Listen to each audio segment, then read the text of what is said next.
Hi, welcome back to Christine's Home Affairs. Some time ago I was asked how to make or where I got this ironing board from. So this is just a homemade one and mine is a little bit scungy now. So I'm going to recover it and do it again. So I figured if I'm going to do that, I might as well strip the whole thing back and show you exactly how to go about making your own ironing board. So this is really, really handy when I'm just pressing some small pieces when I'm doing my bags and things like that. So hang around, I'll show you how I actually make my ironing board. It's really simple. So there isn't much that you actually need. Basically all you need is a piece of fabric, and I'd use a cotton fabric, so your quilting cottons are great. This is a seeded calico, so it's 100% cotton, and you want a double layer of cotton and a cotton batting. So you want to use a cotton batting rather than a polyester batting, because the cotton will actually withstand the heat better as well. We don't want the polyester, or if you used another synthetic fibre, to fuse onto the back of your fabric and then get all ripply. So the cotton batting is much better for the heat properties of the iron. And of course you need a board.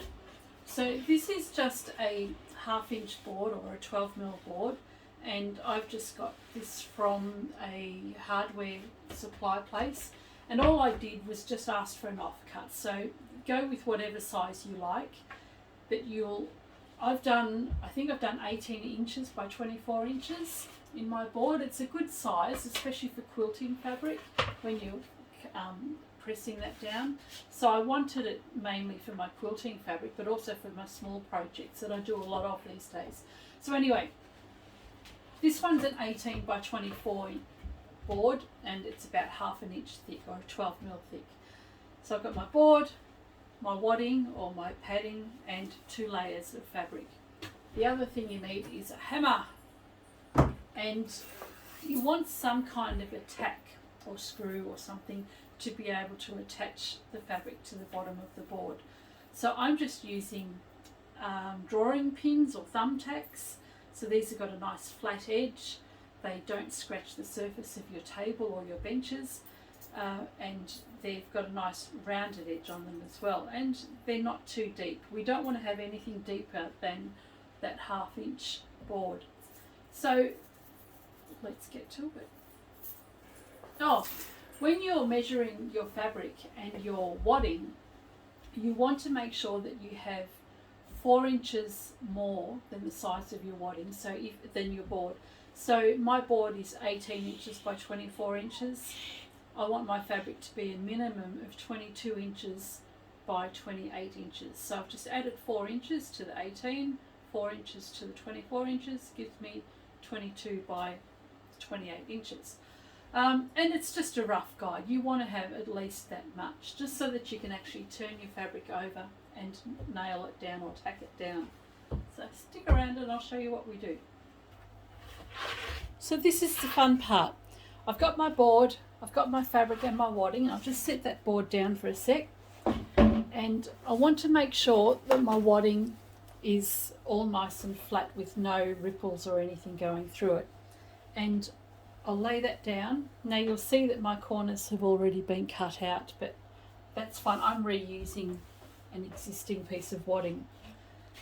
So I've got my board, and just choose which side you want on underneath and which side you want on top. It really doesn't matter because you're not going to see either of them. So place your board down on your fabric or down on your cotton batting, and just evenly space the batting all the way around. Okay, now you can see what I've already done here, because this is one I'm reusing, is I've actually just taken the scissors and just cut out a corner on the angle there, and that is so that I can actually fold up my wadding and I don't have too much bulk in the corners. Okay, so this is what you want to do on all of your corners. Just center it on your fabric nicely and just cut out this corner of your fabric. So you can do that on all 4 corners of your wadding. Now you only want to do that on your wadding, you don't want to do that on your fabric. So I've got 2 layers of the cotton batting or wadding, and I've just cut out the corner. Once you've done that, this is ready for you to put the fabric down.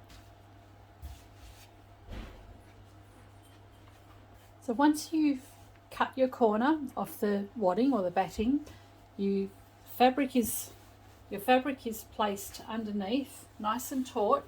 So we just want to make sure there's no wrinkles underneath, and the same with your wadding. So what we want to do now is just take this fabric and fold it across, and we'll tack it down. So if you like to have all of your raw edges hidden away, you can do that here. So with this particular piece here, these are just the selvages, but I will just fold that over just so that it looks a little bit neater, and then I'll bring that across. So starting in the middle here,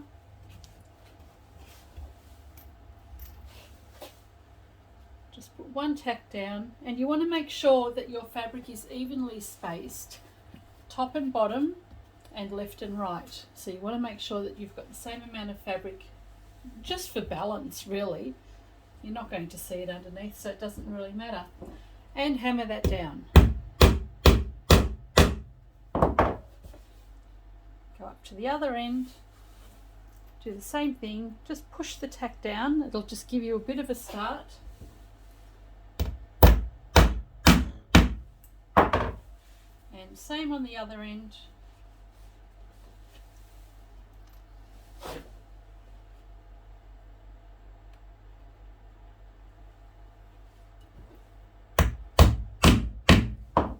And that's it just for this side for now. We will put a couple more tacks in on this side, but we want to make sure that everything's sitting nice and taut. So if we have a look, this is nice and flat, no wrinkles or creases. Turn your board around and just give this a bit of a tug so that you can get any excess wrinkles and creases out. This is the folded edge of the fabric, so I don't need to fold it again.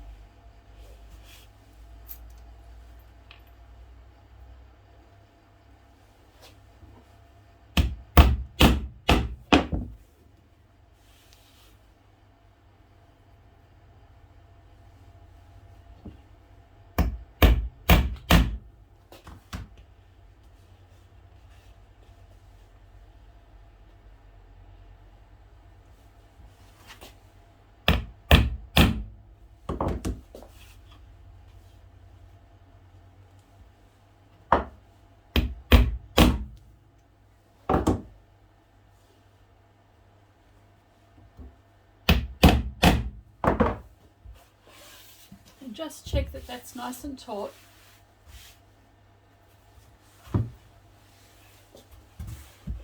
Put the last tacks in on this side.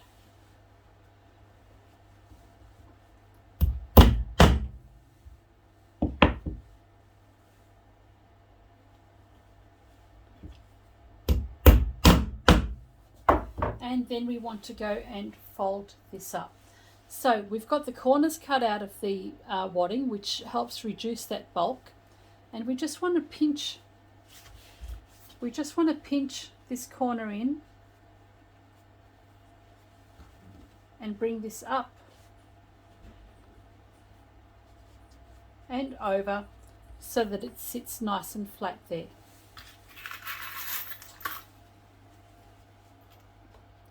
Pop a tack in there.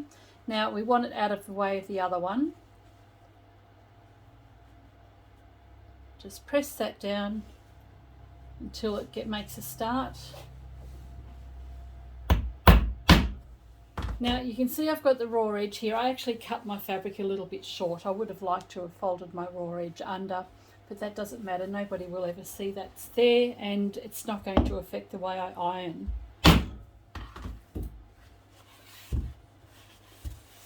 Do the same for this side. Just pinch that in just a bit there. Fold that over and bring that across. and pop a pin in out of the way of the other one that's underneath.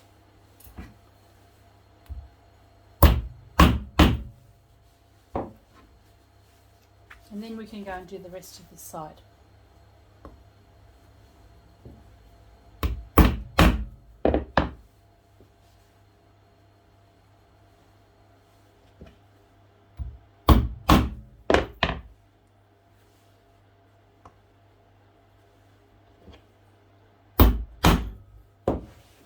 And because there's a bit of bulk around here, I will actually just do another one just in there and on the side. But remembering that I've got a tack just underneath there.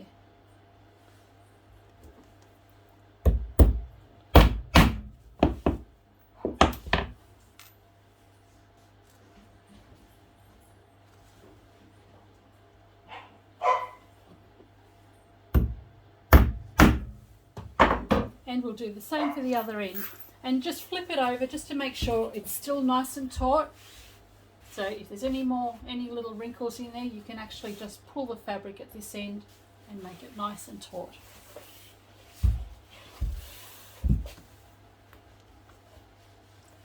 So again, just pinch the corner and let that sit down nicely like that. Flip your fabric over, make sure it's nice and tight.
There we go, it's all done.